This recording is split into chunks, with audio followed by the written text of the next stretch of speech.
Graham Goodwin, the Rolex 24 at Daytona 2023 edition is done. We should say we spoke with Mike Shank, race-winning team owner overall, and so let's cut to that.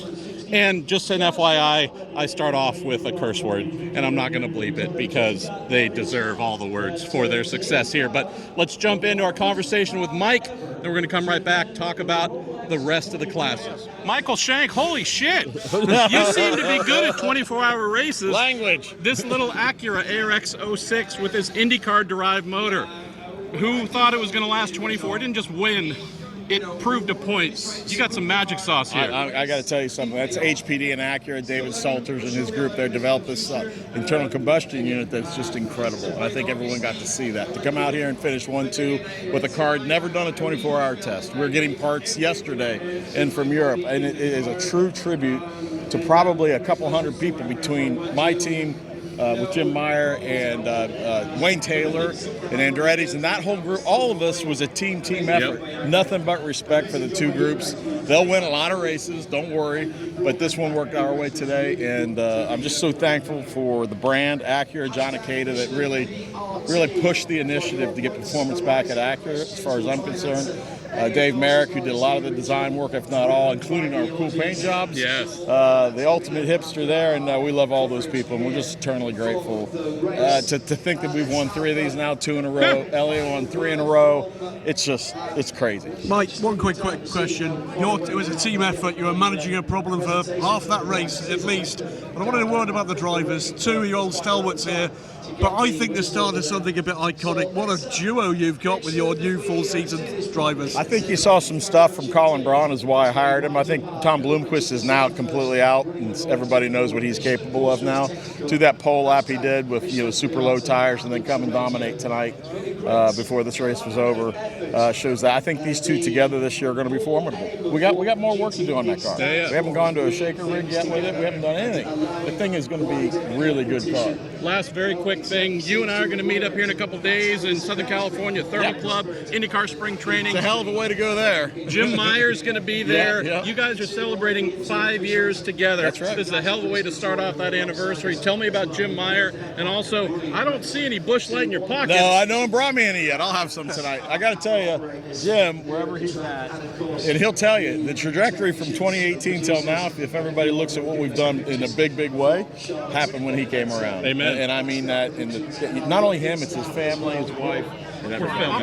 We're going to get you one last question, which is next week's lottery numbers. What are they? Powerball number is. Congratulations, Thank you, guys. my brother. Thank you. All right, Graham Goodwin, we are back. You are a man who wrote, between yourself and R.J. O'Connell, wrote 23 million hour reports. Yeah. And the 24th being a summation of who all won the rest of the classes, knowing that number 60 Acura ARX 06 from Meyer Shank Racing on debut, smallest engine, one that I wasn't sure if it was going to last the first time out, knowing that it was really not meant to do more than about 3 hours at a time in its original IndyCar configuration. Massive defying of odds. If you didn't know it already, never listen to my predictions. But the rest of the racing, down to the line, Graham, checkered flag. We had a change in class victory. Astonishing stuff. First and foremost, we've seen histories today, and if history is going to continue like this, you're going to want to be at one of these races, or most of these races. Astonishing victory from Mike Shank and his team, managing a pretty major problem through half of that race. Tell folks about it. It was an all-leak from the rear of the car, ready to change that rear end, which would have counted them out. Team did the job, topping up with oil when they needed it, managing that, burning a bit of time in the pit stops, but actually making up that deficit with just raw speed. Yeah. The 4 drivers, absolutely epic. But for me, the standout from a great team effort, the emerging force that is going to be Colin Braun and That young kid. absolutely That young pipsqueak. and Tom Blomqvist. Full season duo from Mike Shank. Doesn't he look like a genius now? Absolutely.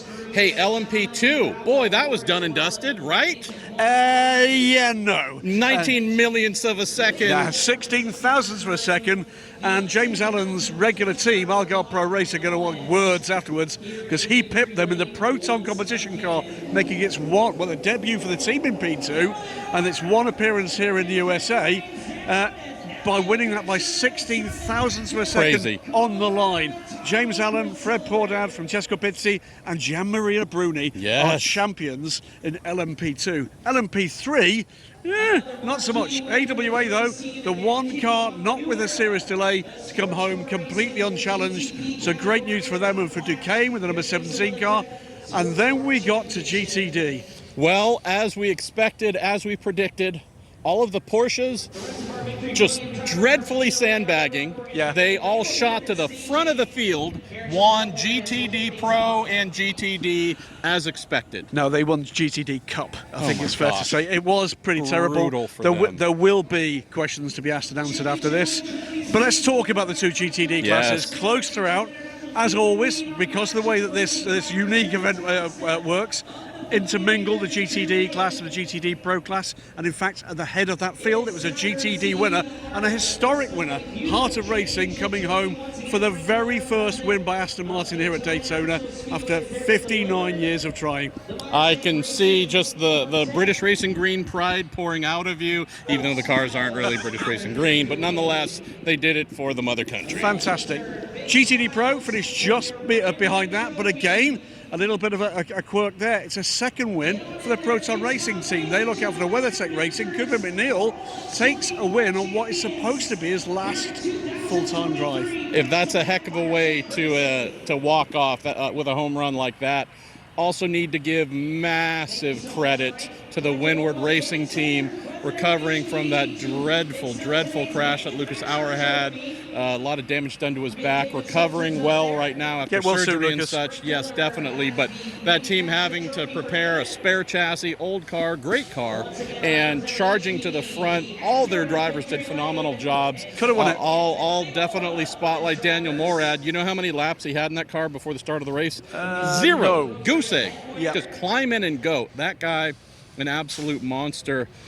Speaking of monsters, according to Daytona International Speedway, biggest crowd they've ever had for the Rolex 24. I don't doubt it. No, we could barely move, walk around here, which was phenomenal. As we've spoken about leading up to this race weekend, the energy has been phenomenal. I got to give, why don't we close on this, Graham? We need to give some massive shout outs and credit to IMSA Chairman Jim France, CEO Ed Bennett, President John Doonan, all the folks, Simon Hodgson, head of competition, Matt Purdock, and all the folks on the technical side. All the teams, all the manufacturers, whether they said it privately or publicly, thought their cars were never going to make to the finish. We've been saying that all along based on what they've been telling us. We certainly had some adversity, but not the calamity as expected, Graham. Big point of pride for them. Big point of pride. We had Porsche in it almost the end until a problem for Nick Tandy when he was looking like he could get in amongst them. But the one result we weren't expecting, a four-car GTP battle, never challenged by the LMP2s, never close. Cadillac did a fine job, didn't really have the pony power it looked or the straight line speed to get onto terms with the Acuras. Acura blitzed it here. Fantastic ball away from Wayne Taylor with Andretti Autosport, a keep here. Came from a lap down in the very late stage of that race and looked like they could even have won it. Couldn't get there for 5 and 7 years. It's a second win for Michael Shank Racing in 2 years. And also think about how did we just close the DPI era? Michael Shank Racing closing out with a victory there, chased home by Cadillac. What do we have to open this new GTP era, this hybrid era? Cadillac chasing home Acura. When we get to Sebring in about 6 weeks from now, could easily be inverted, or we could have BMW, Porsche in the mix. So I'm going to finish it with this, Marshall, which is there's no doubt in my mind we've been looking forward to this moment. It's outlived our expectations for what was always going to be a difficult first race for it, but genuinely this feels like the start of something very special indeed. This is my brother, Graham Goodwin. I'm so happy we've had him here with me. I should see you at Sebring so we can keep the fun going there, and then who knows from that point out, but nonetheless, thank you all for following. I have more GTP 101 videos to do. Some I just didn't get done before the race started. I asked IMSA to push the race back a day. They said, no, I don't appreciate that. Lots more to come from you on RACER.com, RACER Magazine. That's Graham Goodwin from Daily Sports Car. I'm Marshall Pruett. We'll speak to you soon.